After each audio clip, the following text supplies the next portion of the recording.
봄이야, 위험해. 내가 할게. 괜찮아요, 할머니. 제가 더 빨라요.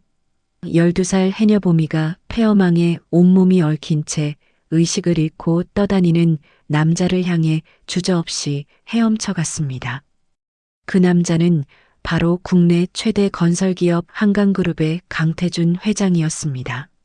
하지만 봄이는 몰랐습니다.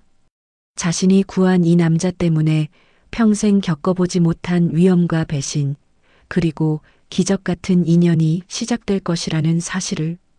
과연 12살 소녀의 순수한 용기가 차가운 재벌 세계의 벽을 뚫을 수 있을까요? 오늘의 사연 시작합니다. 새벽 5시 제주 바다 위로 짙은 안개가 깔렸습니다. 파도 소리와 함께 물질 준비를 하는 김순자의 손길이 바빠집니다. 봄이야, 오늘은 물이 좀 차가우니까 너무 오래 들어가 있지 마라. 김순자가 해녀복근을 조이며 손녀에게 당부했습니다. 네, 할머니. 그런데 오늘은 안개가 너무 짙어요. 12살 김봄이가 고글을 끼며 바다를 바라봤습니다. 안개 때문에 10m 앞도 제대로 보이지 않았습니다. 괜찮다. 우리가 이 바다에서 몇 년을 물질했는데. 김순자가 물질망을 어깨에 매며 자신있게 말했습니다. 봄이도 작은 망을 들고 할머니를 따라 바다로 향했습니다. 차가운 바닷물이 발목을 적시자 봄이가 몸을 떨었습니다. 할머니, 정말 차가워요. 처음엔 차갑지만 금방 적응된다. 천천히 들어가거라. 김순자가 먼저 바닷속으로 들어갔습니다. 봄이도 용기를 내어 할머니를 따라 물속으로 들어갔습니다.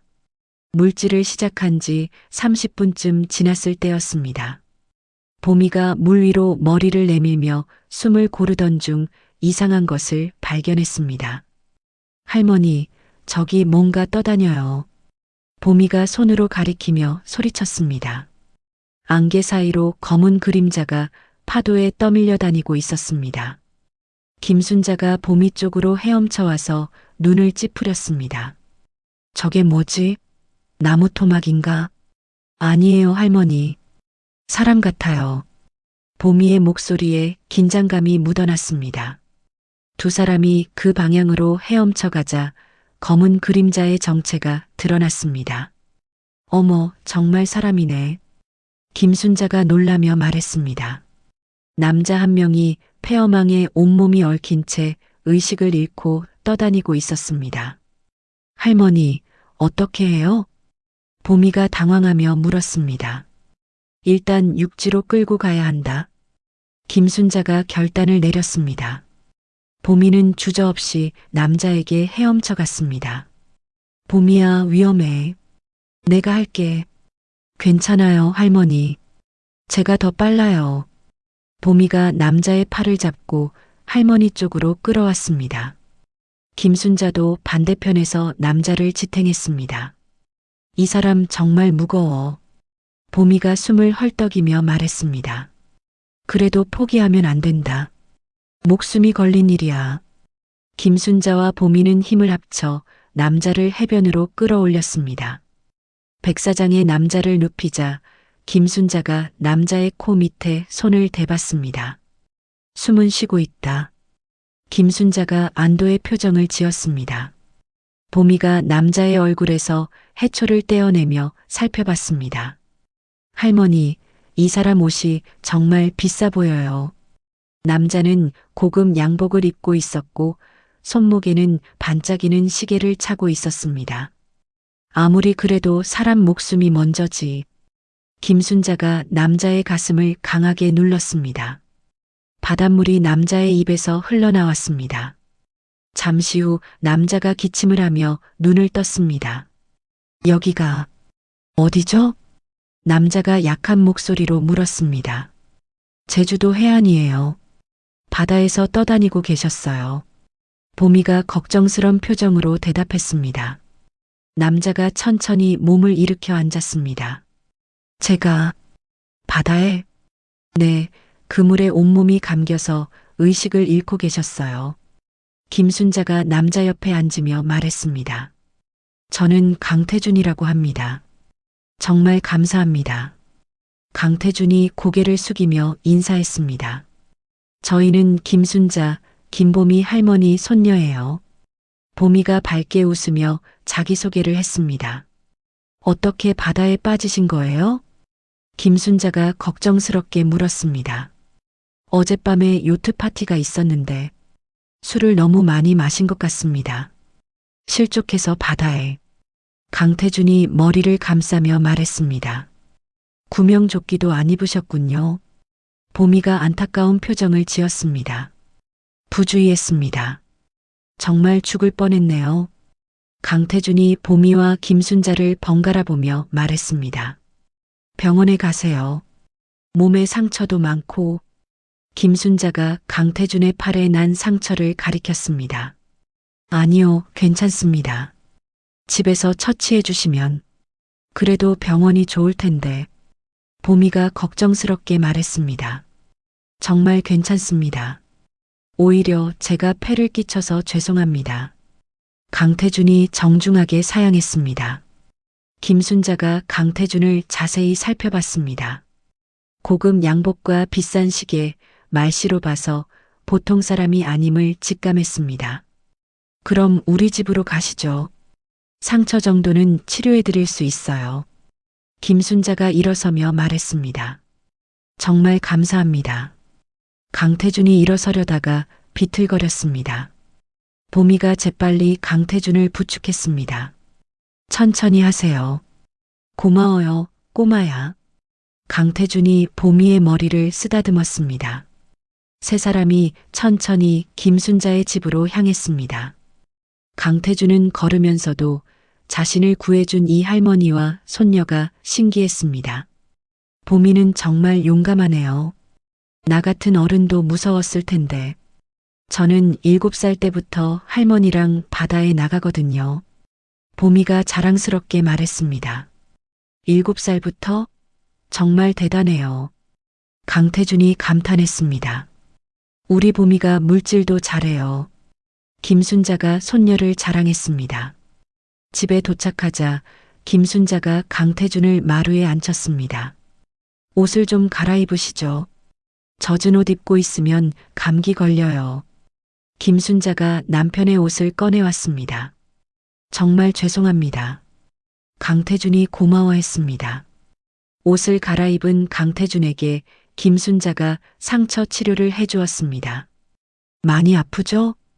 보미가 옆에서 걱정스럽게 지켜봤습니다. 괜찮아요. 보미 덕분에 살았는걸요. 강태준이 웃으며 말했습니다. 치료를 받으면서 강태준은 이 집안 사정을 조금씩 알게 되었습니다. 할머니가 당뇨와 관절염으로 고생하고 있다는 것도 알았습니다. 병원 치료는 받고 계세요? 강태준이 조심스럽게 물었습니다. 병원비가 워낙 많이 들어서. 김순자가 말끝을 흐렸습니다. 강태준의 마음이 무거워졌습니다. 이런 선량한 사람들이 돈 때문에 치료를 못 받는다는 게 안타까웠습니다. 혹시 제가 뭔 사람인지 궁금하지 않으세요? 강태준이 물었습니다. 사람이면 됐지, 뭐가 중요해요. 김순자가 담담하게 대답했습니다. 저는 한강그룹이라는 회사의 회장입니다. 강태준이 자신의 정체를 밝혔습니다. 한강그룹이 뭐예요? 보미가 고개를 갸웃했습니다. 건물 짓는 회사예요. 강태준이 쉽게 설명했습니다. 아, 그럼 건축일하시는구나. 김순자가 별로 관심 없다는 듯이 말했습니다. 강태준이 웃음을 터뜨렸습니다. 자신의 지위에 전혀 관심 없어 하는 이들이 신선했습니다. 저녁 무렵 하늘에서 헬기 소리가 들렸습니다. 저건 뭔 소리지? 김순자가 하늘을 올려다봤습니다. 아, 제 비서가 찾아온 것 같습니다. 강태준이 일어서며 말했습니다. 곧 박상무가 급하게 달려왔습니다. 회장님, 정말 걱정했습니다. 박상무가 안도하며 말했습니다. 이분들이 저를 구해주셨어요. 강태준이 김순자와 보미를 소개했습니다. 정말 감사합니다. 박상무가 깊이 인사했습니다. 떠날 시간이 되자 강태준이 명함을 꺼냈습니다. 언제든 연락하세요. 꼭 보답하고 싶습니다. 그런 건 괜찮아요. 김순자가 사양했습니다. 아니에요. 꼭 받으세요. 강태준이 명함을 봄이 손에 쥐어주었습니다. 태준 아저씨, 또 놀러와요. 봄이가 환하게 웃었습니다. 꼭 그럴게요. 강태준이 봄이의 머리를 다시 한번 쓰다듬었습니다. 헬기가 떠나간 후 김순자와 봄이는 하늘을 바라봤습니다. 참 신기한 사람이었다. 김순자가 혼잣말을 했습니다. 좋은 사람 같아요, 할머니. 봄이가 명함을 소중히 간직하며 말했습니다. 다음 날 아침 김순자와 봄이는 평소처럼 물질 준비를 했습니다. 어제 일이 꿈만 같았지만 강태준이 남긴 명함이 현실임을 증명해 주었습니다. 할머니, 어제 그 아저씨 정말 괜찮을까요? 봄이가 해녀복을 입으며 물었습니다. 괜찮겠지. 워낙 건강해 보이던데. 김순자가 물질망을 정리하며 대답했습니다. 바다로 나가려던 순간 마을 입구에서 자동차 소리가 들렸습니다. 검은색 고급차 여러 대가 줄지어 들어오고 있었습니다. 저게 뭐지? 김순자가 눈살을 찌푸렸습니다. 첫 번째 차에서 강태준이 내렸습니다. 뒤따라 정장 입은 사람들이 몇 명 더 나왔습니다. 태준 아저씨.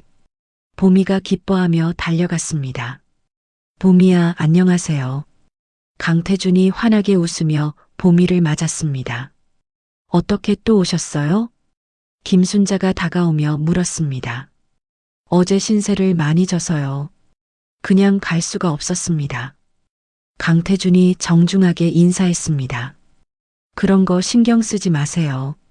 김순자가 손을 흔들었습니다. 할머님, 병원 검사 한번 받아보세요. 강태준이 조심스럽게 말을 꺼냈습니다. 병원은 왜요? 김순자가 경계심을 드러냈습니다. 어제 보니까 많이 아프신 것 같아서요. 아프긴 뭐가 아파요. 나이 들면 다 이런 거죠. 김순자가 고개를 저었습니다. 그래도 검사는 받아보세요. 제가 비용은 안 됩니다. 김순자가 단호하게 거절했습니다. 할머니, 그냥 한 번만 가봐요. 봄이가 할머니의 팔을 잡았습니다. 봄이야, 너는 가만 있어. 김순자가 봄이를 타일렀습니다. 강태준이 난처한 표정을 지었습니다.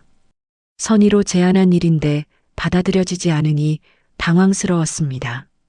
그럼 제가 매일 안부라도 확인하러 오겠습니다. 그것도 안 됩니다. 우리는 패 끼치는 거 싫어해요. 김순자가 강하게 거절했습니다. 패가 아니라 감사의 표현인데요. 우리는 그런 거 바라고 도운 게 아니에요. 김순자의 목소리에 화가 섞여 있었습니다. 그때 봄이가 갑자기 비틀거렸습니다. 봄이야.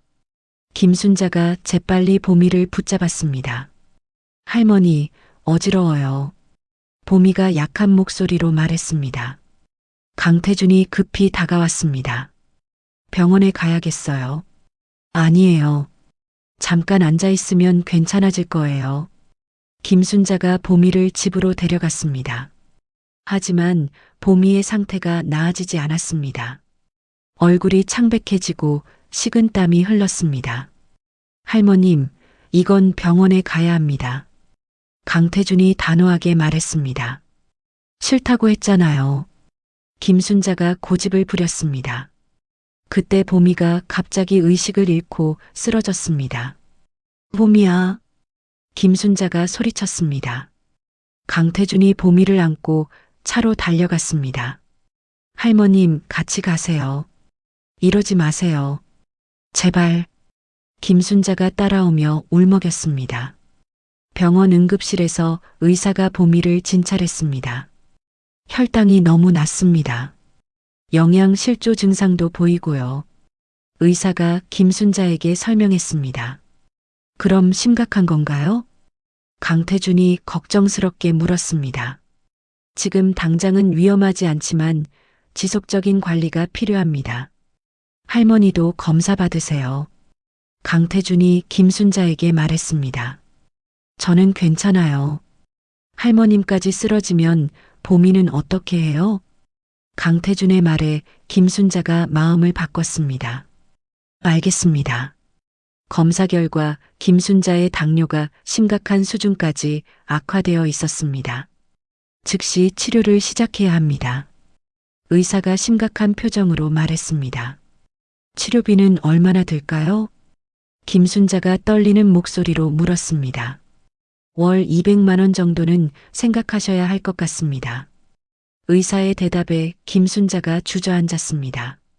그런 돈이 어디 있어요? 할머님, 제가 안 됩니다. 그건 정말 안 돼요. 김순자가 울먹이며 거절했습니다. 그럼 보미는 어떻게 하시려고요? 강태준이 답답해했습니다. 어떻게든 해보겠습니다. 김순자가 고개를 숙였습니다. 이때 서울에서 강민호가 급하게 제주로 내려오고 있었습니다. 비서 박상무로부터 아버지의 행적을 들은 민호는 분노에 찬 채였습니다. 아버지가 정신을 잃으셨나? 시골 사람들한테 왜 이러시는 거야? 민호가 차 안에서 중얼거렸습니다. 한편 병원에서는 보미가 깨어났습니다. 할머니, 보미야, 깼구나. 김순자가 보미의 손을 잡았습니다. 태준 아저씨도 왔어요? 보미가 강태준을 보며 미소를 지었습니다. 응, 걱정돼서 왔어. 강태준이 보미의 머리를 쓰다듬었습니다. 저 때문에 이상한 일 생긴 건 아니죠? 보미가 걱정스럽게 물었습니다. 무슨 소리야? 내가 아픈 걸 어떻게 해? 김순자가 보미를 달랬습니다. 할머니, 치료 받으세요. 보미가 간청했습니다. 돈이 없어서 제가 도와드리겠습니다. 강태준이 다시 한번 제안했습니다. 정말 안 됩니다. 김순자가 여전히 거절했습니다. 그때 병원 밖에서 소란이 일었습니다. 강민호가 정장 입은 사람들과 함께 나타났습니다. 아버지가 어디 계십니까? 민호가 간호사에게 물었습니다. 저쪽 병실에 계십니다. 민호가 성큼성큼 병실로 향했습니다. 아버지, 뭘 하고 계시는 겁니까? 민호가 문을 벌컥 열며 들어왔습니다. 민호야, 왜 여기까지? 강태준이 당황했습니다. 이 사람들이 누구입니까? 민호가 김순자와 보미를 번갈아 보며 물었습니다. 내 생명의 은인들이야. 은인이라고요? 이런 식으로 보답하시려고요?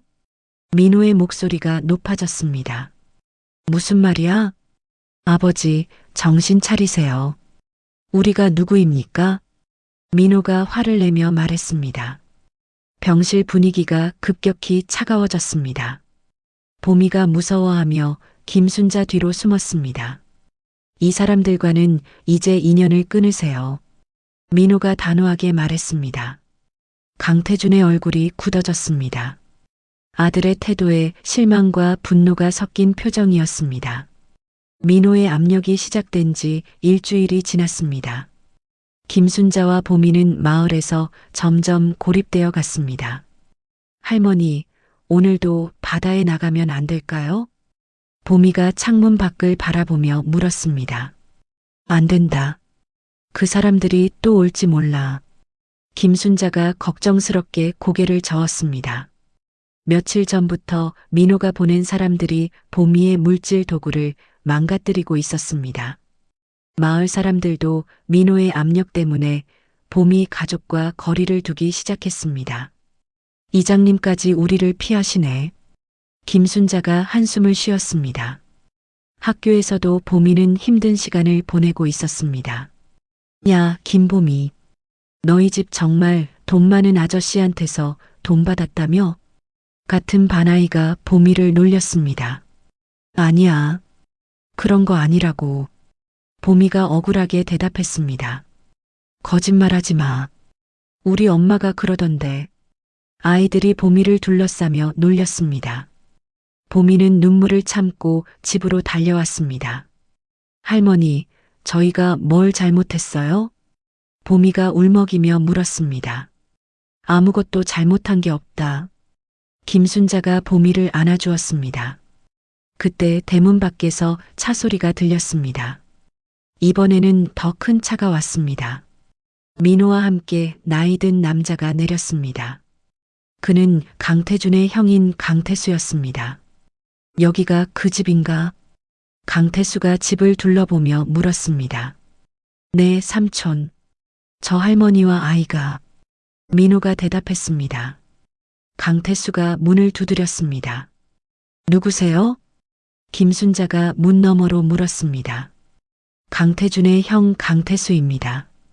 잠깐 이야기 좀 하죠. 김순자가 마지못해 문을 열었습니다. 무슨 일이시죠? 제 동생이 여러분께 폐를 많이 끼친 것 같아서요. 강태수가 가짜 미소를 지으며 말했습니다. 폐라뇨? 돈으로 해결할 수 있는 일을 너무 복잡하게 만들었어요. 강태수가 가방에서 두툼한 봉투를 꺼냈습니다. 이게 뭐예요? 김순자가 당황했습니다. 사례금이에요. 이걸 받고 우리 태준이와는 인연을 끊어주세요. 그런 건 못 받아요. 김순자가 단호하게 거절했습니다. 할머니, 현실을 보세요. 우리는 다른 세계 사람들이에요. 민호가 끼어들었습니다. 보미야, 이리 와봐. 강태수가 보미를 불렀습니다. 보미가 무서워하며 할머니 뒤로 숨었습니다. 이 아이가 커서 뭐가 되고 싶대요? 그건 왜 물어보시는데요? 김순자가 경계했습니다. 도와주고 싶어서요. 서울에서 공부시켜 드릴 수도 있고, 저희는 그런 거 원하지 않아요. 할머니, 고집 부리지 마세요. 이 돈이면 병원비 걱정도 없을 텐데. 민호가 압박했습니다. 안 된다고 했잖아요. 김순자가 목소리를 높였습니다. 그럼 어떻게 하실 거예요? 계속 이렇게 살 거예요? 강태수가 집안을 둘러보며 말했습니다. 우리 방식대로 살겠어요. 할머니, 고집이 너무 세시네요. 민호가 혀를 찼습니다. 그들이 떠난 후 김순자는 크게 한숨을 쉬었습니다. 할머니, 무서워요. 보미가 김순자의 품에 안겼습니다. 괜찮다. 할머니가 지켜줄게. 하지만 상황은 더욱 악화되었습니다. 마을 이장이 직접 찾아와 압박을 가했습니다. 순자 씨, 이제 그만하세요. 이장이 안타까운 표정으로 말했습니다. 뭘 그만하라는 거예요? 그 사람들과 관계 정리하세요. 마을이 시끄러워요. 저희가 뭘 잘못했다고요? 김순자가 억울해했습니다. 잘못했다는 게 아니라 현실적으로 생각해 보세요. 현실적이라니요? 마을 사람들이 다 어려워하고 있어요. 이장의 말에 김순자가 충격을 받았습니다. 그날 밤 강태준이 전화를 걸어왔습니다. 할머님, 안녕하세요. 어떻게 지내세요? 아, 네. 잘 지내고 있어요. 김순자가 억지로 밝은 목소리를 냈습니다. 보미는 어때요? 괜찮아요. 김순자는 실상을 말하지 못했습니다. 할머님, 혹시 무슨 일 있으세요? 목소리가 아니에요. 정말 괜찮아요. 김순자가 서둘러 전화를 끊었습니다. 다음 날 보미가 혼자 바다에 나가려다가 일이 벌어졌습니다. 민호가 보낸 사람들이 보미를 막아섰습니다. 여기서 뭐해? 한 남자가 보미에게 다가왔습니다. 물질하려고요. 보미가 작은 목소리로 대답했습니다. 여기서 물질하면 안 돼. 다른 데가. 왜요? 여긴 우리 마을 바다인데. 보미가 당당하게 말했습니다. 우리 마을 바다라고? 웃기지 마. 남자가 보미의 물질망을 빼앗았습니다. 그거 제 거예요. 보미가 울먹이며 말했습니다. 이제 이런 거 필요 없어. 남자가 망을 바다에 던져버렸습니다. 보미가 망을 건지려고 바다로 뛰어들었습니다. 하지만 조류가 거세서 보미가 위험에 빠졌습니다. 살려주세요. 보미가 도움을 요청했습니다.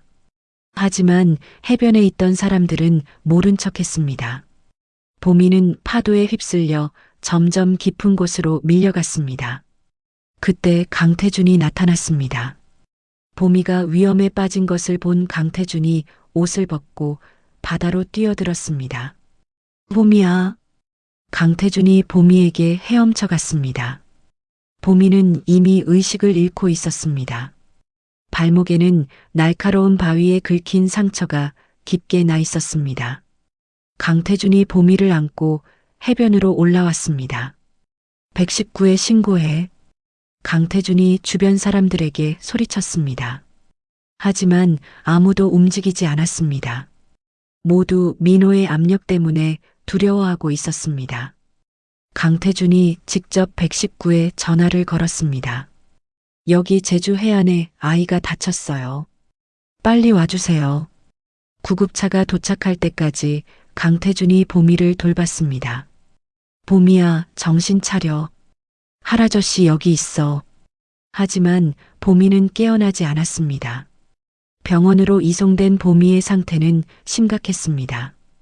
발목 인대가 손상되고 다리에 깊은 상처가 났습니다. 당분간 바다에 들어가기 어려울 것 같습니다. 의사가 강태준에게 설명했습니다. 강태준의 가슴이 무너져 내렸습니다. 자신 때문에 순수한 아이가 다쳤다는 생각에 괴로웠습니다. 김순자가 병원에 도착했습니다. 보미가 어떻게 됐어요? 김순자가 울먹이며 물었습니다. 할머님, 죄송합니다. 제 탓입니다. 강태준이 고개를 숙였습니다. 당신 탓이 아니에요. 그 사람들 때문이죠. 김순자가 분노에 찬 목소리로 말했습니다. 제가 이 상황을 해결하겠습니다. 어떻게요? 아들과 형을 설득해 보겠습니다. 하지만 강태준도 자신이 없었습니다. 민호와 강태수는 이미 선을 넘어섰기 때문입니다. 보미의 사고 소식을 들은 그날 밤 강태준은 잠을 이루지 못했습니다. 병원에서 보미를 지켜보며 자책감에 시달렸습니다. 쟤 때문에 이런 일이. 강태준이 중얼거렸습니다. 다음 날 아침 의식을 되찾은 보미가 약한 목소리로 말했습니다. 태준 아저씨. 보미야, 깼구나. 어디 아픈 데 없어? 강태준이 보미의 손을 잡았습니다. 발목이 좀 아파요. 의사 선생님이 괜찮아질 거라고 했어. 걱정하지 마. 강태준이 보미를 위로했습니다. 김순자가 병실로 들어왔습니다. 보미야, 할머니 왔다. 할머니, 저 괜찮아요. 보미가 억지로 웃었습니다. 무슨 소리야? 얼마나 놀랐는데. 김순자가 보미의 이마를 만졌습니다. 정형외과 의사가 검사 결과를 가지고 왔습니다. 발목 인대가 부분적으로 손상되었습니다. 의사가 엑스레이를 보여주며 설명했습니다. 심각한 건가요? 강태준이 걱정스럽게 물었습니다. 생각보다 심각하지는 않습니다. 하지만 완전한 회복을 위해서는 2-3개월간 체계적인 재활치료가 필요해요. 재활치료요? 김순자가 되물었습니다. 네, 물리치료와 운동치료를 병행해야 합니다. 의사가 자세히 설명했습니다. 제주에서도 가능한가요? 강태준이 물었습니다. 가능하긴 하지만 서울에 더 좋은 재활센터가 있습니다. 의사의 말에 강태준이 무릎을 쳤습니다. 할머님, 서울에서 치료받으시죠. 서울은 너무 먼데요. 김순자가 망설였습니다. 제가 모든 걸 준비해 드릴게요. 그런 신세를 질 수는 없어요. 신세가 아니라 당연한 일이에요. 강태준이 간절하게 말했습니다. 보미가 할머니의 손을 잡았습니다. 할머니, 저 빨리 나와서 다시 바다에 들어가고 싶어요. 보미의 말에 김순자의 마음이 흔들렸습니다. 정말 괜찮을까요? 제가 책임지겠습니다. 강태준이 진심을 담아 말했습니다. 그때 민호와 강태수가 병실에 나타났습니다. 또 무슨 일을 벌이시려고요? 민호가 들어서자마자 말했습니다. 민호야, 지금은 아이가 다쳤는데. 그러니까 더 정리해야죠. 강태수가 끼어들었습니다. 형, 이건 아니야. 강태준이 분노했습니다. 태준아, 정신 차려. 회사 이사회에서 내 행동에 대해 문제를 제기하고 있어. 강태수가 경고했습니다. 이사회가 어쨌다고? 내가 회장으로서 적절하지 못한 행동을 하고 있다는 거야. 그게 무슨 말이야? 강태준이 어이없어 했습니다. 아버지, 이제 그만하세요. 회사가 더 중요해요. 민호가 압박했습니다. 보미가 무서워하며 이불을 뒤집어 썼습니다. 여기서 나가. 강태준이 차가운 목소리로 말했습니다. 뭐라고요? 민호가 놀랐습니다. 당장 나가라고 했어. 강태준의 목소리가 떨렸습니다. 아버지가 정말. 나가. 강태준이 소리쳤습니다. 민호와 강태수가 씁쓸한 표정으로 병실을 나갔습니다. 죄송합니다. 보미 때문에 가족끼리 싸우게 해서. 김순자가 미안해했습니다. 할머님 잘못이 아니에요. 강태준이 진정하려고 노력했습니다. 태준 아저씨, 저 때문에 힘드시면 괜찮아요. 보미가 눈물을 글썽이며 말했습니다. 무슨 소리야? 내가 왜 미안해? 강태준이 보미의 머리를 쓰다듬었습니다. 하지만 보미야, 아저씨는 너를 만나서 정말 행복해. 너 때문에 진짜 소중한 게 뭔지 알게 됐어. 강태준이 진심을 담아 말했습니다. 보미가 작게 웃었습니다. 정말이요? 정말이야. 며칠 후 김순자가 결심을 내렸습니다. 서울에서 치료받겠어요. 할머니, 보미가 기뻐했습니다. 하지만 조건이 있어요. 김순자가 강태준을 보며 말했습니다. 무슨 조건이든 들어드릴게요. 치료비는 나중에 꼭 갚겠어요. 할머님, 그 조건 안 들어주시면 안 가요. 김순자가 고집을 부렸습니다. 알겠습니다. 약속드릴게요. 강태준이 고개를 끄덕였습니다. 서울로 떠나는 날 마을 사람들이 모여들었습니다. 그들의 표정에는 미안함이 묻어 있었습니다. 순자야, 몸 조심해서 다녀와. 이장이 다가와서 말했습니다. 네, 이장님. 김순자가 담담하게 대답했습니다. 보미야, 빨리 나와서 돌아와. 옆집 할머니가 보미에게 말했습니다. 네, 할머니. 보미가 환하게 웃었습니다. 헬기가 도착하자 강태준이 보미를 안고 올라탔습니다. 무서워? 아니에요. 신기해요. 보미가 창밖을 바라보며 말했습니다. 서울에 도착한 보미는 강태준의 저택을 보고 놀랐습니다. 와, 정말 커요. 마음에 들어? 강태준이 웃으며 물었습니다. 네, 그런데 바다가 보이지 않아서 아쉬워요. 보미의 말에 강태준이 무릎을 쳤습니다. 그럼 바다가 보이는 방으로 바꿔줄게. 정말요? 응, 아저씨 집에서 제일 좋은 방이야. 강태준이 보미와 김순자를 3층 끝방으로 안내했습니다. 창밖으로 한강이 내려다 보였습니다. 우와, 물이 보여요. 보미가 창가로 달려갔습니다. 강이긴 하지만 그래도 물이지. 강태준이 웃었습니다. 고마워요, 태준 아저씨. 보미가 강태준을 꼭 껴안았습니다. 김순자도 강태준에게 깊이 고개를 숙였습니다. 정말 감사합니다. 저야말로 감사해요. 이렇게 좋은 사람들을 만나게 해서. 강태준이 진심으로 말했습니다. 그날 밤 보미는 새로운 환경에 적응하려고 노력했습니다. 창밖으로 보이는 한강을 바라보며 제주 바다를 그리워했습니다. 할머니, 언제 다시 바다에서 물질할 수 있을까요? 금방이야. 의사 선생님 말씀 잘 듣고 치료받으면. 김순자가 보미를 달랬습니다. 태준 아저씨는 정말 좋은 분이에요. 그래, 좋은 분이야. 김순자도 마음을 열기 시작했습니다. 다음 날부터 보미의 본격적인 재활치료가 시작되었습니다. 강태주는 매일 병원에 함께 가서 보미를 격려했습니다. 보미야, 오늘도 화이팅. 네, 아저씨도 화이팅. 보미가 밝게 웃으며 치료실로 들어갔습니다. 강태주는 보미를 보며 자신이 잃어버린 것들을 되찾고 있다고 느꼈습니다. 돈보다 소중한 것이 바로 이런 따뜻한 마음이라는 것을 깨달았습니다. 서울로 올라간 지 2달이 지났습니다. 보미의 재활치료는 의사들도 놀랄 만큼 순조롭게 진행되었습니다. 보미야, 오늘 걸어볼까? 물리치료사가 환하게 웃으며 말했습니다. 정말요?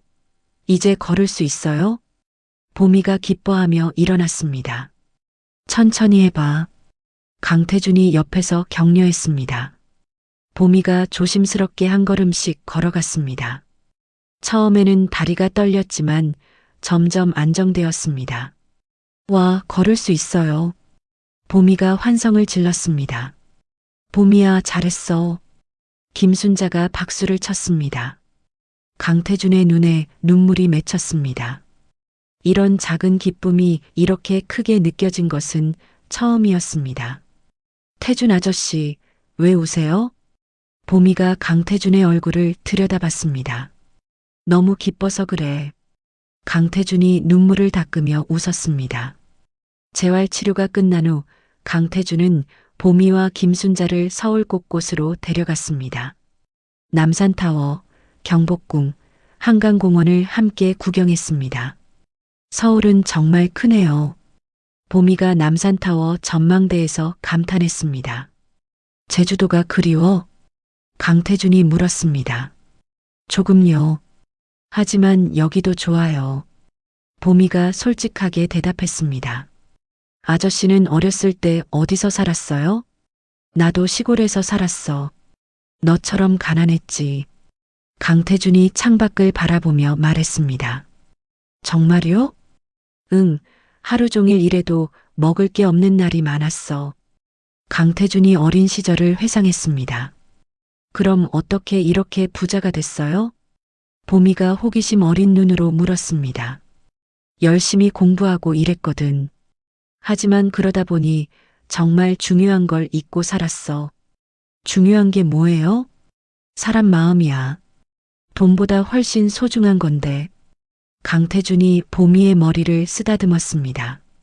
보미가 강태준의 말을 곰곰 생각해 봤습니다.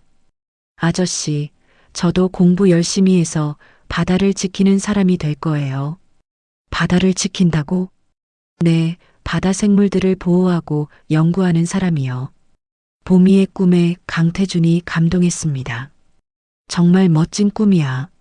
한편 회사에서는 민호가 이사회 소집을 준비하고 있었습니다. 아버지가 너무 심하십니다.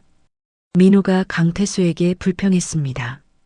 그래, 이번에는 확실히 정리해야 한다. 강태수가 동의했습니다. 이사들은 어떻게 생각하실까요?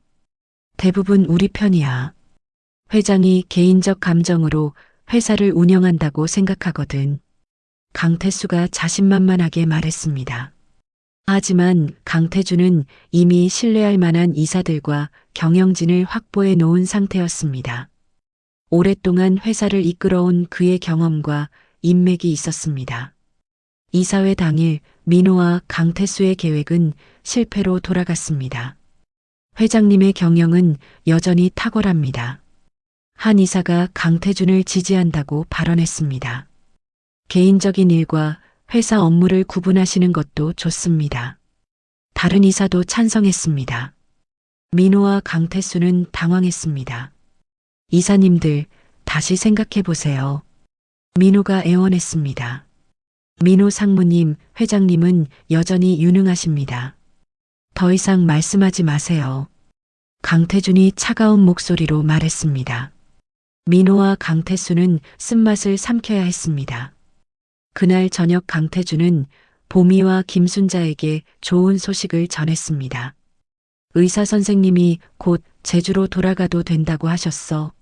정말요? 보미가 기뻐 날뛰었습니다. 완전히 다 나았다고 하시던데요. 김순자가 확인했습니다. 네, 이제 바다에서 물질해도 괜찮대요. 강태준이 웃으며 말했습니다. 와, 빨리 바다에 들어가고 싶어요. 보미가 손뼉을 쳤습니다. 제주로 돌아가는 전날 강태준은 특별한 계획을 세웠습니다. 한강 유원지에서 마지막 서울의 추억을 만들어주고 싶었습니다. 오늘은 우리만의 특별한 하루야. 강태준이 보미와 김순자를 한강으로 데려갔습니다. 유원지에서 강태준은 평생 경험해보지 못한 즐거운 시간을 보냈습니다. 회전목마를 타고 솜사탕을 먹고 게임도 했습니다. 아저씨, 이런 거 처음 해보시는 거 맞죠? 보미가 웃으며 물었습니다. 들켰네. 처음이야. 강태준이 부끄러워했습니다. 그럼 제가 가르쳐 드릴게요. 보미가 강태준의 손을 잡고 이곳저곳을 안내했습니다. 김순자는 이런 강태준과 보미를 보며 흐뭇해했습니다. 저녁 무렵 세 사람은 한강변에 앉아 석양을 바라봤습니다. 보미야, 앞으로도 꿈 잃지 마. 강태준이 진심을 담아 말했습니다. 네, 꼭 바다 생물학자가 될 거예요. 그때까지 아저씨가 계속 도와줄게. 정말요? 보미가 반짝이는 눈으로 물었습니다. 약속해. 강태준이 보미와 새끼손가락을 걸었습니다. 그날 밤 강태준은 생에서 처음으로 진정한 행복이 무엇인지 깨달았습니다. 돈이나 권력이 아닌 사람과 사람 사이의 따뜻한 마음이었습니다. 할머님, 정말 감사합니다. 강태준이 김순자에게 인사했습니다. 저희야말로 감사하죠. 아니에요. 제가 더 많은 걸 얻었어요. 김순자도 강태준의 진심을 느낄 수 있었습니다. 다음 날 제주로 떠나면서 강태준은 새로운 다짐을 했습니다. 앞으로는 보미와 김순자 같은 사람들을 더 많이 도우며 살겠다고 마음먹었습니다. 태준 아저씨, 서울 정말 재미있었어요. 보미가 헬기에서 내리며 말했습니다. 나도 정말 즐거웠어. 강태준이 환하게 웃었습니다. 제주공항에서 마을로 가는 길, 보미는 창밖으로 보이는 바다를 보며 감격했습니다. 역시 우리 바다가 제일 예뻐요. 그래, 제주 바다만큼 아름다운 곳은 없지. 강태준도 제주 바다의 아름다움에 새삼 감탄했습니다. 마을에 도착하자 사람들이 반갑게 맞아주었습니다. 서울에 있는 동안 마을 분위기가 많이 달라져 있었습니다. 보미야, 잘 다녀왔구나. 순자 씨, 많이 좋아지셨네요. 사람들이 따뜻하게 인사했습니다. 그날 밤 강태준은 보미와 김순자와 함께 해변에서 바비큐를 구워 먹었습니다. 내일부터 다시 바다에 나갈 수 있어요? 보미가 기대에 찬 목소리로 물었습니다. 천천히 시작하자. 김순자가 조심스럽게 말했습니다. 네, 할머니. 보미가 고개를 끄덕였습니다. 강태준은 이 평화로운 순간이 영원히 계속되기를 바랐습니다. 하지만 운명은 그에게 또 다른 시련을 준비하고 있었습니다. 제주로 돌아간 지 2달이 흘렀습니다. 보미는 완전히 회복되어 할머니와 함께 다시 바다에서 물질을 시작했습니다. 보미야, 오늘 컨디션이 정말 좋구나.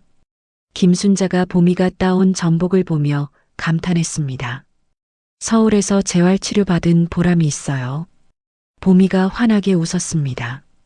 강태준은 매주 제주를 방문해서 보미의 물질을 구경했습니다. 회사 일보다 이 시간이 더 소중하게 느껴졌습니다. 태준 아저씨, 오늘은 특별히 깊은 곳까지 가볼까요? 보미가 제안했습니다. 위험하지 않을까? 강태준이 걱정했습니다. 괜찮아요. 할머니도 같이 가실 거잖아요. 그래, 보미 실력이면 충분해. 김순자가 보미를 믿어준다고 말했습니다.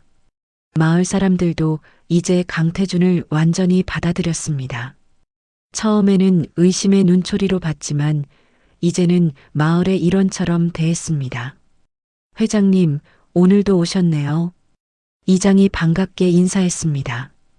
이장님, 오늘 바다 상태는 어때요? 아주 좋습니다. 물질하기 딱 좋은 날씨죠.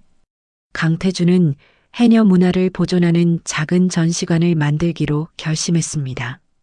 봄이 같은 젊은 해녀들이 자부심을 가질 수 있도록 돕고 싶었습니다. 봄이야, 내가 우리 전시관 홍보 도우미가 되어줄래?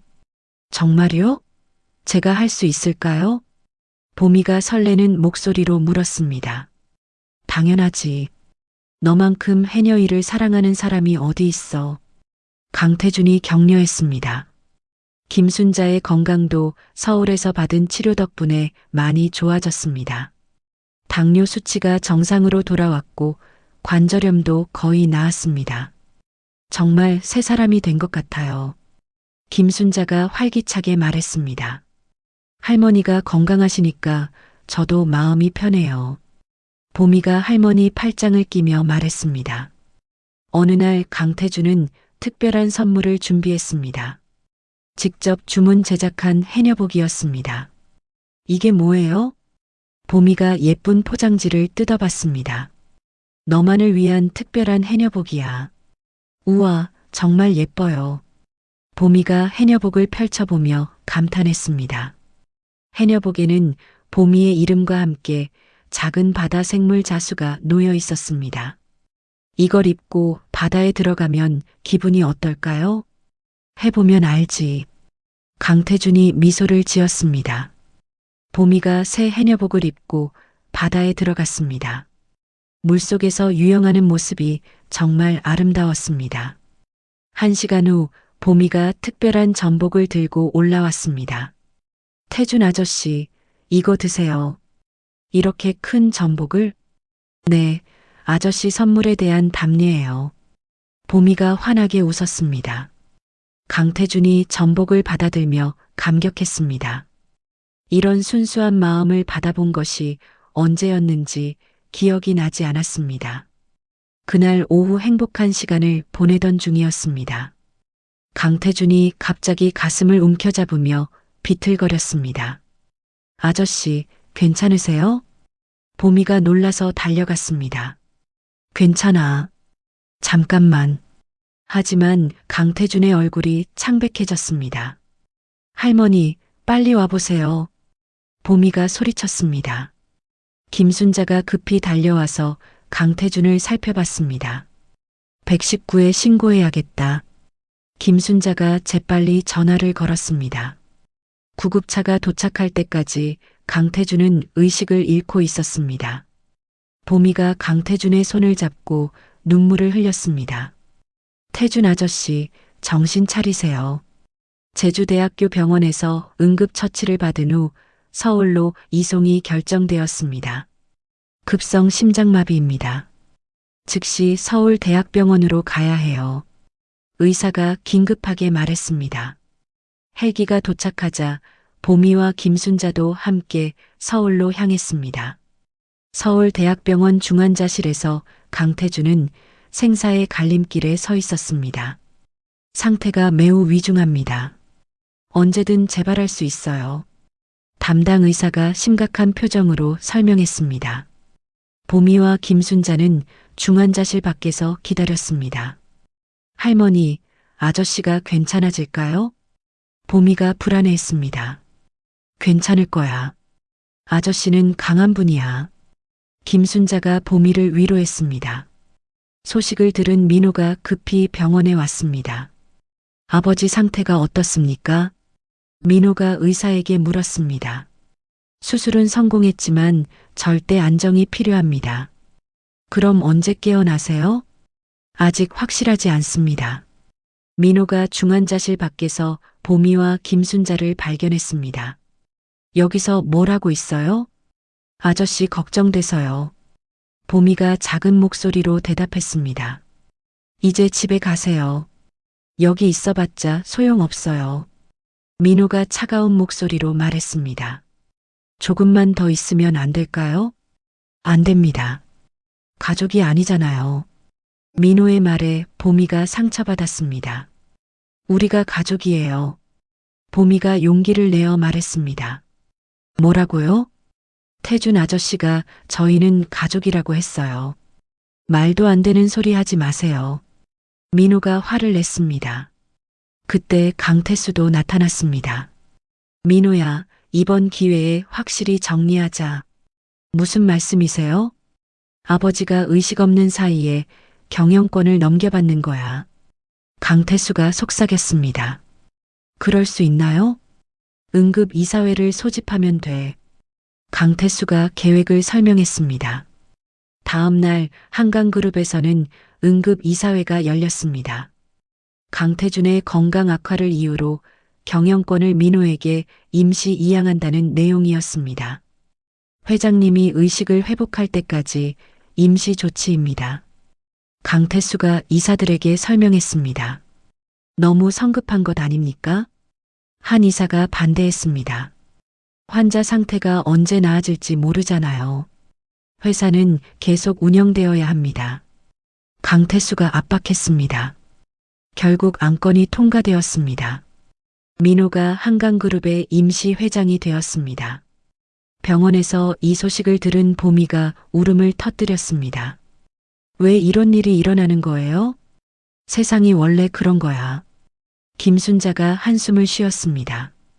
아저씨가 깨어나면 다 괜찮아질 거죠? 그럴 거야. 하지만 김순자도 불안했습니다.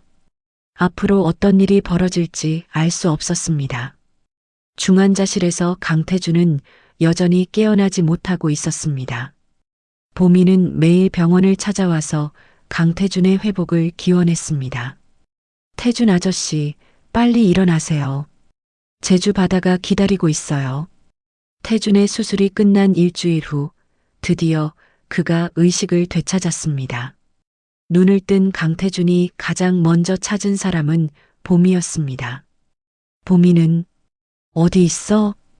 강태준이 약한 목소리로 물었습니다. 아버지, 정신 차리세요. 민호가 병상 곁에 앉아 있었습니다. 보미와 할머님은 그런 건 생각하지 마시고 치료에 집중하세요. 민호가 냉정하게 말했습니다. 강태준이 뭔가 이상함을 느꼈습니다. 회사는 어떻게 되고 있어? 걱정하지 마세요. 제가 잘 관리하고 있습니다. 민호가 의미심장하게 웃었습니다. 무슨 뜻이야? 아버지께서 쓰러지신 후 이사회에서 저를 임시회장으로 선임했습니다. 민호의 말에 강태준이 충격을 받았습니다. 뭐라고? 합법적인 절차였습니다. 너희가 뭘 한 거야?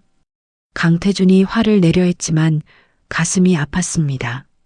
아버지, 흥분하시면 안 됩니다. 의사가 들어와서 강태준을 진정시켰습니다. 절대 안정이 필요합니다. 스트레스 받으면 생명이 위험해요. 의사의 경고에 강태준은 말을 멈췄습니다. 민호가 강태준의 병실 출입을 통제하기 시작했습니다. 보안 요원을 배치해서 보미와 김순자의 면회를 막았습니다. 보미와 할머니를 들여보내. 강태준이 요구했습니다. 아버지 건강에 좋지 않습니다. 그건 내가 판단할 일이야. 의사 선생님도 면회 제안을 권하셨습니다. 민호가 거짓말을 했습니다. 한편 보미와 김순자는 병원 밖에서 발을 동동 굴렀습니다. 왜 들어가게 해주지 않는 거죠? 보미가 울먹였습니다. 저희가 가족이 아니라서 그래요. 김순자가 체념한 듯 말했습니다. 그럼 어떻게 해요? 기다릴 수밖에. 그때 병원 청소부 김영숙이 다가왔습니다. 아가씨들, 왜 이렇게 슬퍼 보여요? 아저씨를 만나고 싶은데 못 들어가게 해요.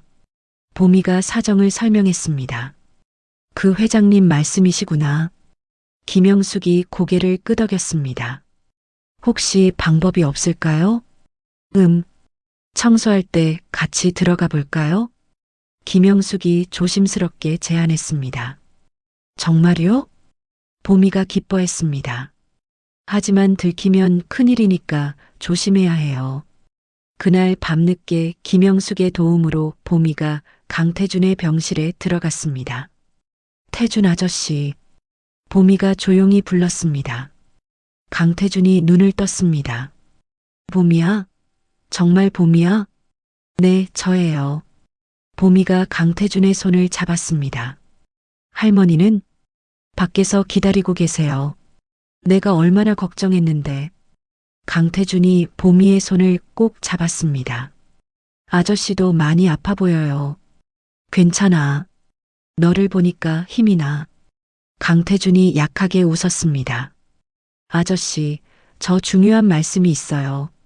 보미가 진지하게 말했습니다. 뭔데? 아저씨 아들이 이상한 사람들을 시켜서 저희를 못 들어오게 해요. 그래. 그리고 회사도 빼앗았다고. 강태준의 표정이 굳어졌습니다. 보미야, 아저씨가 중요한 게 있다. 강태준이 침대 및 서랍을 가리켰습니다. 저기 작은 열쇠가 있어. 그걸 가져가. 보미가 열쇠를 찾아서 가져왔습니다. 이게 뭐예요? 아저씨 집에 가면 서재에 작은 금고가 있어. 그 열쇠로 열면 편지함이 있을 거야. 편지함이요? 응, 그 안에 있는 건 모두 내 거야. 강태준이 간절하게 말했습니다. 무슨 뜻인지 모르겠어요. 언젠가 알게 될 거야. 그때 복도에서 발소리가 들렸습니다. 빨리 나가야 해. 보미가 열쇠를 꼭 쥐고 병실을 빠져나갔습니다. 다음 날 민호는 더욱 강경한 조치를 취했습니다. 보미와 김순자에게 태준에게 접근하지 말라는 경고문을 보냈습니다. 법적 조치를 취하겠다고 나오네.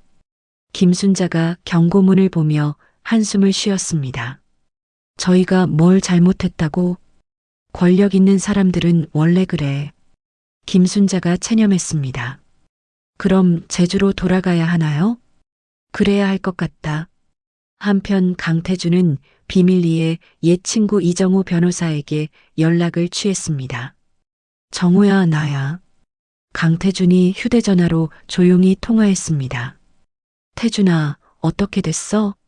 민호가 무리수를 두고 있어. 이사회 소집 과정을 조사해 봤는데 하자가 있어. 이정우가 조사 결과를 알려줬습니다. 어떤 하자? 필수 이사들에게 충분한 통지를 안 했어. 그리고 의료진 소견서도 조작된 것 같고. 확실해? 증거도 있어. 강태준이 안도의 한숨을 쉬었습니다. 그럼 법정 투쟁이 가능하겠네. 당연하지. 걱정하지 마. 강태준은 퇴원과 함께 반격을 준비했습니다. 가장 먼저 할 일은 보미를 만나는 것이었습니다. 퇴원 당일 강태준이 제주로 향했습니다. 민호와 강태수가 막으려 했지만 이미 늦었습니다. 제주공항에 도착한 강태준을 보미가 발견했습니다. 태준 아저씨. 보미가 달려가서 강태준을 껴안았습니다. 보미야, 정말 보고 싶었어. 강태준도 보미를 꼭 안아주었습니다. 아저씨 많이 아파 보여요. 괜찮아. 너를 보니까 다 나은 것 같아. 김순자도 반갑게 강태준을 맞았습니다. 건강은 어떠세요? 덕분에 많이 좋아졌어요. 다행이네요. 민호와 강태수가 제주까지 쫓아왔습니다. 아버지, 무리하시면 안 됩니다. 무리는 무슨, 내가 가고 싶은 곳에 온 거야. 제발 돌아가시죠. 싫어. 강태준이 단호하게 거절했습니다. 이때 마을 사람들이 나타났습니다. 회장님, 어서 오세요. 병원에서 고생 많으셨겠어요. 사람들이 강태준을 감쌌습니다. 민호와 강태수는 어쩔 수 없이 물러섰습니다. 이번에는 우리가 이겼네. 김순자가 작게 웃었습니다. 그날 밤 강태준은 보미에게 금고 열쇠 이야기를 했습니다. 그 편지함에는 아저씨 마음이 들어있어. 어떤 마음이요? 너를 향한 고마움과 사랑. 보미가 강태준의 말을 곰곰 생각해 봤습니다. 아저씨, 저도 아저씨를 정말 사랑해요. 나도 알아. 강태준이 보미의 머리를 쓰다듬었습니다. 일주일 후 법원에서 민호의 경영권 탈취가 무효라는 판결이 나왔습니다. 강태준은 다시 회장직에 복귀할 수 있게 되었습니다. 이제 모든 게 정리됐어. 강태준이 안도했습니다. 정말 다행이에요. 보미가 기뻐했습니다. 하지만 강태준은 건강을 고려해서 일선에서 물러나기로 결심했습니다. 신뢰할 만한 전문 경영인에게 회사를 맡기기로 했습니다. 이제 정말 보미와 함께 지낼 수 있겠네. 강태준이 김순자에게 말했습니다. 저희야 좋죠. 김순자가 웃으며 대답했습니다. 앞으로는 제주가 제 고향이에요. 강태준이 바다를 바라보며 말했습니다. 법정 승리 후 한 달이 지난 어느 화창한 오후였습니다. 강태준과 보미가 함께 바다로 나갔습니다. 아저씨도 오늘은 물에 들어가 보세요. 보미가 해녀복을 입으며 제안했습니다. 나야 물질을 할 줄 모르는데. 강태준이 웃으며 말했습니다. 괜찮아요. 제가 가르쳐 드릴게요. 정말? 네, 쉬워요. 보미가 강태준에게 구명조끼를 입혀줬습니다. 두 사람이 함께 바다에 들어갔습니다. 강태준은 평생 처음으로 제주 바다의 아름다움을 제대로 느꼈습니다. 우와, 정말 깨끗하네. 그죠? 우리 바다가 세상에서 제일 예뻐요. 보미가 자랑스럽게 말했습니다. 여기서 전복이나 해삼을 찾는 거구나. 네, 저기 봐요. 전복이 있어요. 보미가 가리키는 곳을 강태준이 들여다봤습니다. 정말 있네. 신기해. 한번 따보세요. 내가? 네, 어렵지 않아요. 강태준이 조심스럽게 전복을 따려고 했습니다. 하지만 쉽지 않았습니다. 아, 힘드네. 처음에는 다 그래요. 보미가 웃으며 도와줬습니다. 물질을 마치고 해변으로 올라온 두 사람이 모래사장에 앉았습니다. 보미야, 아저씨가 정말 행복해. 강태준이 바다를 바라보며 말했습니다. 저도요. 너 덕분에 진짜 소중한 걸 알게 됐어. 뭐요? 돈보다 중요한 게 사람 마음이라는 거. 강태준이 진심으로 말했습니다. 그때 갑자기 강태준이 가슴을 움켜잡았습니다. 아저씨, 또 아파요? 보미가 놀라서 일어났습니다. 조금 어지러워. 강태준의 얼굴이 창백해졌습니다. 빨리 병원에 가야 해요. 하지만 강태준은 이미 의식을 잃고 쓰러졌습니다. 아저씨, 아저씨. 보미가 강태준을 흔들었지만 반응이 없었습니다. 보미가 온 힘을 다해서 강태준을 물가에서 끌어올렸습니다. 12살 소녀가 어른을 옮기는 것은 정말 어려운 일이었습니다. 누구 없어요? 도와주세요. 보미가 소리쳤습니다. 다행히 멀리서 낚시하던 아저씨가 달려왔습니다. 무슨 일이야? 이분이 갑자기 쓰러졌어요. 119에 신고해야겠네. 구급차가 도착할 때까지 보미는 강태준 곁을 지켰습니다. 아저씨, 깨어나세요. 제가 여기 있어요. 하지만 강태준은 깨어나지 않았습니다. 병원으로 이송된 강태준에게 심폐소생술이 시행됐습니다. 의료진이 최선을 다했지만 상태는 호전되지 않았습니다. 김순자가 급히 병원에 도착했습니다. 보미야, 어떻게 된 거야? 할머니, 아저씨가 갑자기. 보미가 울음을 터뜨렸습니다.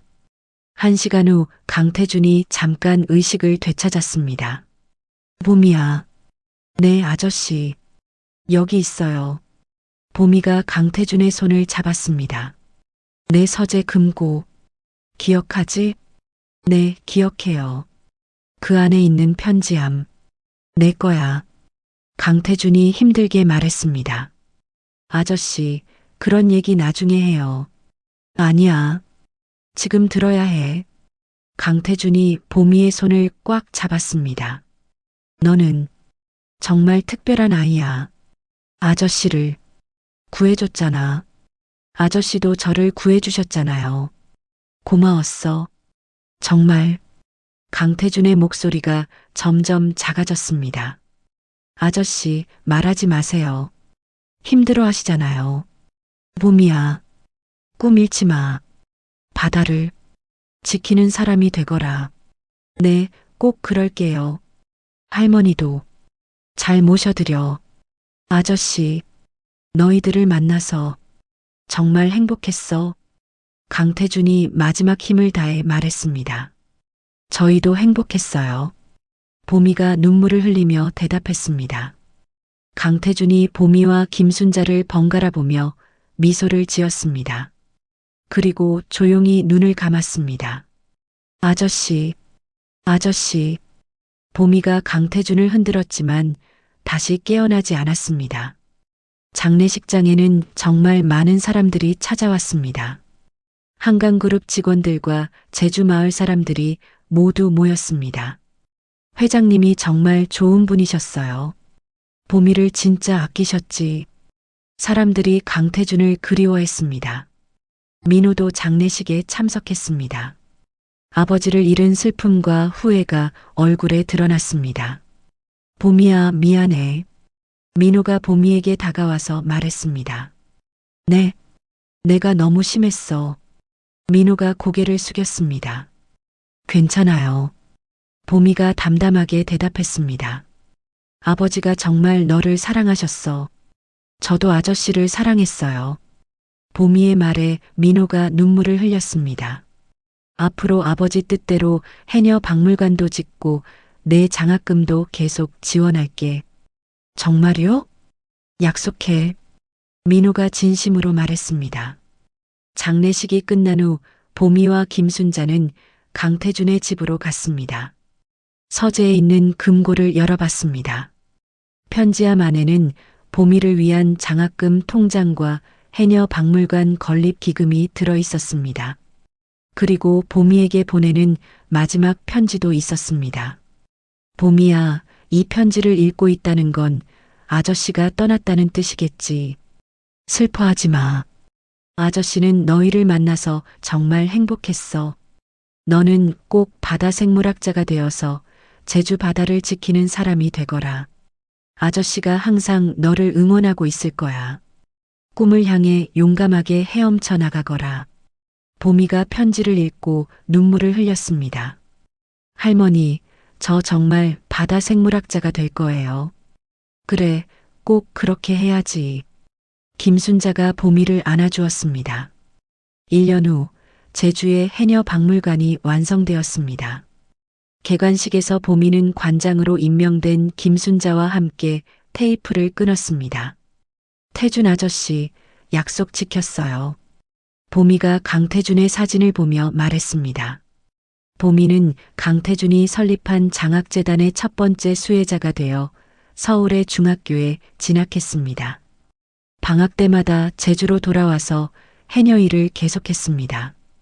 고등학생이 된 보미는 매년 강태준을 처음 구조했던 바다에서 추모 행사를 열었습니다. 그곳을 찾는 사람들에게 생명의 소중함을 이야기했습니다. 태준 아저씨는 바다에서 새 생명을 얻으셨어요. 보미가 방문객들에게 설명했습니다. 진짜 따뜻한 마음을 배우셨다고 하셨거든요. 사람들이 감동해서 들었습니다. 어느 날 대학 진학을 앞둔 보미가 바다에서 물질을 하며 추억을 떠올렸습니다. 파도 소리와 함께 강태준의 목소리가 들리는 것 같았습니다. 보미야, 너의 꿈을 향해 용감하게 헤엄쳐 나가거라. 보미가 환하게 웃으며 바닷속으로 헤엄쳐 들어갔습니다. 제주 바다가 보미의 꿈을 응원하는 듯 따뜻하게 감쌌습니다. 때로는 우연한 만남이 우리 인생을 완전히 바꿔놓습니다. 12살 해녀 보미가 바다에서 구해낸 강태준 회장. 그 순간부터 두 사람의 인생은 서로 얽히며 새로운 의미를 찾아갔습니다. 돈과 권력만이 전부라고 생각했던 차가운 재벌이 순수한 소녀를 통해 진정한 행복을 깨달았고, 가난하지만 꿈이 컸던 소녀는 따뜻한 할아버지를 만나 더 큰 세상을 볼 수 있게 되었습니다. 비록 강태준은 세상을 떠났지만 그가 보미에게 심어준 꿈과 희망은 여전히 제주 바다에서 빛나고 있습니다. 보미는 약속대로 바다 생물학자의 꿈을 향해 나아가고 있고 그 과정에서 강태준이 남긴 사랑을 더 많은 사람들에게 전하고 있습니다. 진정한 가족은 피가 아니라 마음으로 만들어지는 것이 아닐까요? 서로 다른 세계에서 살았던 두 사람이 만들어낸 이 아름다운 이야기가 여러분의 마음에도 작은 울림을 주었기를 바랍니다. 이야기를 끝까지 들어주신 분이 계시다면 잘 들었다고 댓글 하나만 남겨주세요. 감사합니다.